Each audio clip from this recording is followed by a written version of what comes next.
আসসালামু আলাইকুম প্রিয় শিক্ষার্থীরা। রসায়নের গুণগত রসায়ন অধ্যায়টার কমন আয়ন কিংবা সম আয়ন এটা চিহ্নিতকরণ বা সম আয়নের ম্যাথগুলো বা সমায়ন চিনতে অনেকের অসুবিধা হয়। এটা তোমাদের কাছে খুবই ইম্পর্টেন্ট একটা টপিকস, যেখানে অধিকাংশ শিক্ষার্থীরা তোমরা ভুল করে থাকো। চলো সম আয়ন বিষয়টা একটু ভালোভাবে দেখি। সমায়ন বিষয়টা যদি তুমি একটু আয়ত্তে রাখতে পারো, দেখবা সম আয়ন থেকে আর তোমার কোথাও কোনো সমস্যা হবে না। চলো আমরা সমায়নটা খুব সহজভাবে বোঝার চেষ্টা করি। এই যে সম আয়ন হতে গেলে যে কোনো দুইটা যৌগ থাকতে হবে এবং দুইটা যৌগ থেকে একই ধরনের যেন আয়ন তৈরি হয় এবং তারা তড়িৎ বিশ্লেষ্য যৌগ হতে হবে। যেমন আমরা উদাহরণস্বরূপ বলতে পারি সোডিয়াম ক্লোরাইড একটা যৌগ, HCl একটা যৌগ। সোডিয়াম ক্লোরাইড যৌগটাকে যখন আমরা বিশ্লেষণ করব তখন সেখান থেকে পাবো সোডিয়াম প্লাস এবং ক্লোরিন মাইনাস। HClটাকে যখন বিশ্লেষণ করব তখন আমরা পাবো H প্লাস এবং পাচ্ছি হচ্ছে Cl মাইনাস। এখন সমায়ন যে জিনিসটা আছে সেটা আমাদের যেভাবে বুঝতে হবে, দেখো দুইটাই কিন্তু আমাদের তড়িৎ বিশ্লেষ্য পদার্থ। এটা একটা তড়িৎ বিশ্লেষ্য পদার্থ, HCl একটা তড়িৎ বিশ্লেষ্য পদার্থ। সেখান থেকে দুইটি আয়ন তৈরি হয়েছে, এখান থেকে দুইটি আয়ন তৈরি হয়েছে। উভয় যৌগ থেকে যে আয়নগুলো তৈরি হলো সে আয়নগুলোর মধ্য থেকে দুইটি আয়ন, এই যে এখান থেকে যেটা তৈরি হয়েছে সেখানে ক্লোরিন মাইনাস আছে, এখান থেকে যেটা তৈরি হয়েছে সেখানে ক্লোরিন মাইনাস আছে। দুটি যৌগ থেকে একই ধরনের আয়ন তৈরি হয়েছে। যদি দুটি যৌগ থেকে একই ধরনের আয়ন তৈরি হয় তাহলে সেই আয়ন দুটোকে, এই দুটো আয়নকে আমরা বলবো হলো সম আয়ন। বাস, এই দুটো আয়নকে আমরা কি বলবো? সম আয়ন। আবার দেখা যাক এখানে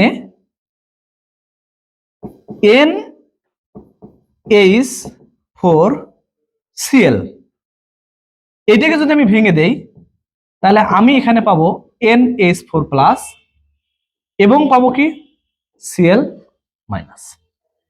আবার NH4OH এই যৌগটাকে যদি ভেঙে দেই তাহলে NH4 প্লাস এবং OH মাইনাস। তাহলে এখানেও দুইটা যৌগকে যদি আমি দেখি ভাঙার পরে, এই দেখো এই দুইটা আয়ন কিন্তু একই, অর্থাৎ NH4Cl থেকে আমি NH4 প্লাস পেয়েছি, NH4OH থেকে আমি কি পেয়েছি? NH4 প্লাস পেয়েছি। তাহলে দুইটা যৌগ থেকে আমি একই ধরনের আয়ন পেলাম। যেহেতু আমি একই ধরনের আয়ন পেলাম, এই দুইটা আয়নকে আমি বলা হলো সম আয়ন। এটা কি বলা হলো? সম আয়ন। এখন ধরি বা ধরি এই যৌগটা, এই দুইটা যৌগের মধ্যে একটা তীব্রতা অর্থাৎ তড়িৎ বিশ্লেষণের মাত্রাটা অনেক বেশি, একটার তড়িৎ বিশ্লেষণ মাত্রাটা কম। এইখানে যদি আমরা তাই হয়, নরমালি দেখো এই সোডিয়াম ক্লোরাইডের তড়িৎ বিশ্লেষণ একটু কম, এর তড়িৎ বিশ্লেষণ মাত্রাটা একটু বেশি। এই দুইটা যৌগের মধ্যে থেকে যখন সমায়ন তৈরি হয়, যেটা তড়িৎ বিশ্লেষণ মাত্রাটা কম তার দ্রাব্যতা কমে যায়। তার কি কমে যাবে? মনে রাখতে হবে, তার দ্রাব্যতাটা কমে যাবে। ওকে, অর্থাৎ দুটি তড়িৎ বিশ্লেষ্য পদার্থের মধ্য থেকে যে পদার্থটির তড়িৎ বিশ্লেষণ মাত্রাটা তুলনামূলকভাবে কম কিংবা যেটি মৃদু তড়িৎ বিশ্লেষ্য পদার্থ, তার দ্রাব্যতাটা কমে যাবে। কখন কমে যাবে? যখন ওই দ্রবণের মধ্যে আমি আরেকটা পদার্থ যোগ করব, যে পদার্থটা, এই যে এই পদার্থের দ্রাব্যতা কখন কমে যাবে? যখন এর মধ্যে আমি HCl যোগ করেছি আর এই পদার্থের মধ্যে ক্লোরিন আয়ন তৈরি হয়েছে আর HCl গিয়েও আর একটা ক্লোরিন আয়ন তৈরি করেছে। তাহলে এই যে এই যৌগের মধ্যে যে আয়নগুলো আছে, আমি নতুন যৌগ দিলাম, নতুন যৌগ দেওয়ার ফলেও সেম একই ধরনের আয়ন তৈরি হয়েছে, তখন এর দ্রাব্যতাটা কমে গেছে। এই দ্রাব্যতাটা কমে যাওয়ার নামই কি? নাম হচ্ছে সম আয়ন প্রভাব। এই যে সম আয়ন প্রভাবের কারণে দ্রাব্যতা কি হয়? কমে যায়। ঠিক আছে, চলো আমরা সুন্দর করে এমসিকিউ দেখি। দেখো এই কোশ্চেনটা রাজশাহী বিশ্ববিদ্যালয়ে এসেছে। দ্রবণের সমায়নের প্রভাবে কোন স্বল্প দ্রবণীয় তড়িৎ বিশ্লেষ্যের পদার্থটার দ্রাব্যতা কেমন হবে? দ্রাব্যতারটা গুণফল বাড়ে না, দ্রাব্যতার গুণফল কমে না, তারপরে দ্রাব্যতা বাড়ে না, বরং কি হয়? দ্রাব্যতা কমে। সুতরাং স্বল্প দ্রবণীয় তড়িৎ বিশ্লেষ্য পদার্থের দ্রাব্যতা কমে যাচ্ছে, উত্তর হবে দ্রাব্যতা কম। এরপর আরেকটা কোশ্চেন দেখা যাক, কোনটিতে সময়ন প্রভাব বিদ্যমান? কোশ্চেনটা মেডিকেল 24-25 সেশনে আসছে, তারপর বিএস এম আর ইউটিতে 18-19 আসছে, তারপরে এমএসটিইউতে আসছে 18-19।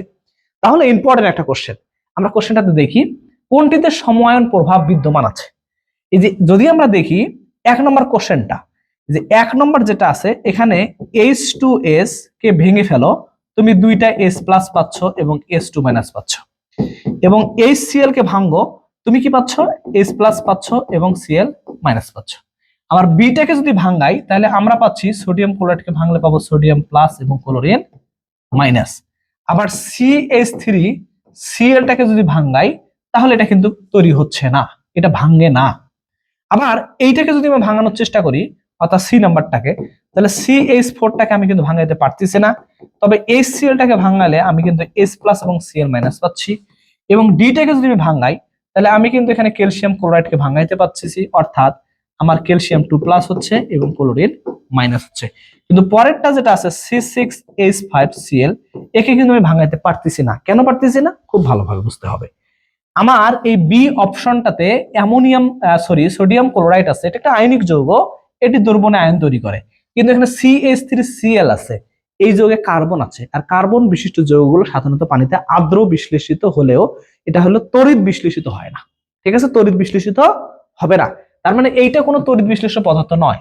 ঠিক অনুরূপ ভাবে এইখানে ডি নম্বর অপশনেও C6H5 এটাও কিন্তু তড়িৎ বিশ্লেষ্য নয়। আবার এইখানে সি অপশনে CH4 এটাও কিন্তু তড়িৎ বিশ্লেষ্য নয়। সুতরাং উত্তর হবে 1 নম্বরটা, কারণ H2S তড়িৎ বিশ্লেষ্য পদার্থ, HCl তড়িৎ বিশ্লেষ্য পদার্থ। তাহলে দুটি তড়িৎ বিশ্লেষ্য পদার্থ থেকে একই ধরনের আয়ন তৈরি হলে তাকে আমরা সময়ন বলি। এখানে সময়নের প্রভাব বিদ্যমান 1 নম্বরে, কারণ সেখানে রয়েছে দুইটি একই ধরনের